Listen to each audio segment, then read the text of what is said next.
نحمدہ و نصلی علی رسول الکریم۔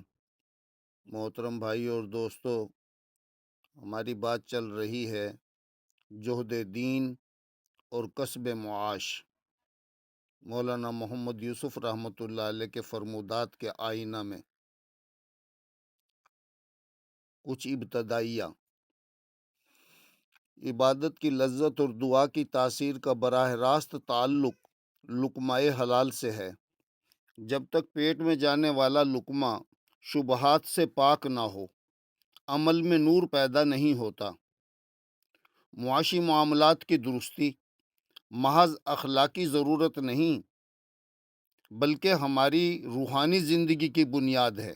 حضرت عبداللہ بن مسعود رضی اللہ تعالیٰ عنہ سے روایت ہے کہ رسول اللہ صلی اللہ علیہ وسلم نے فرمایا، حلال روزی کی طلب دیگر فرائض کے بعد ایک فریضہ ہے۔ مشکوٰۃ المصابیح۔ کتاب ارمغان محمد یوسف سے چند اقتباسات۔ فرمودات شیخ یوسف رحمۃ اللہ علیہ کے آئینہ میں ملاحظہ کیجیے۔ فرمایا، تمہاری دیانتداری 1000 تقریروں سے زیادہ مؤثر دعوت ہے۔ حرام کا لقمہ نیکیوں کی حلاوت چھین لیتا ہے۔ فرمایا، مبلغ جب بازار میں اللہ کی بڑائی بیان کرتا ہے تو پورے بازار کی برکت کا سبب بنتا ہے۔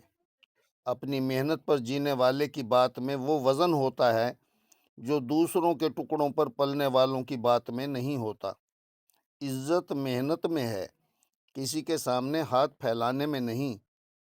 تمہارا کسب معاش تمہاری دعوت میں رکاوٹ نہیں، بلکہ ذریعہ ہونا چاہیے۔ جو شخص دین کا نام لے کر دوسروں پر بوجھ بنتا ہے، وہ دین کو بدنام کرتا ہے۔ جب لوگ دیکھیں گے کہ یہ شخص ہم سے کچھ مانگتا نہیں، تو وہ تمہاری بات کو دل سے قبول کریں گے۔ مسلمان کو چاہیے کہ وہ اپنے پیشے کا امام بنے۔ امام اگر نیت خدمت کی ہے تو تمہاری پوری زندگی جہاد میں لکھی جائے گی۔ جی سبحان اللہ۔ مبلغ کو اپنی غیرت کی حفاظت کرنی چاہیے، کسی کے دسترخوان پر نظر نہ رکھو۔ کتاب حیات الصحابہ جلد اول اور دوم میں سے صحابہ کرام کی زندگیوں سے ماخوذ وہ واقعات اور ہدایات ہیں جو حضرت جی نے کسب معاش کے حوالے سے بیان فرمائیں۔ فرمایا، صحابہ کرام کوئی بیکار لوگ نہیں تھے، وہ تجارت بھی کرتے تھے، کھیتی باڑی بھی، لیکن ان کی تجارت انہیں اللہ کے ذکر سے غافل نہیں کرتی تھی۔ کسب معاش سنت انبیاء ہے۔ اللہ کے نبیوں نے بکریاں چرائیں اور تجارت بھی کی۔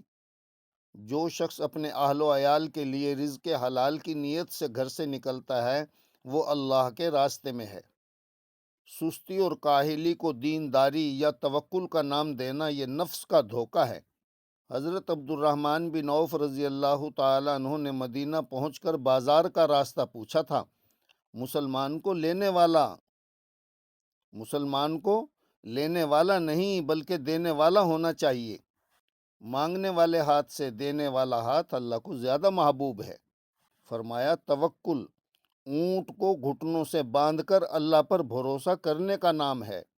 اللہ کے نبی صلی اللہ علیہ وسلم نے صحابی کو کلہاڑی خرید کر دی تاکہ وہ لکڑیاں کاٹ کر بیچے اور خود مختار بنے۔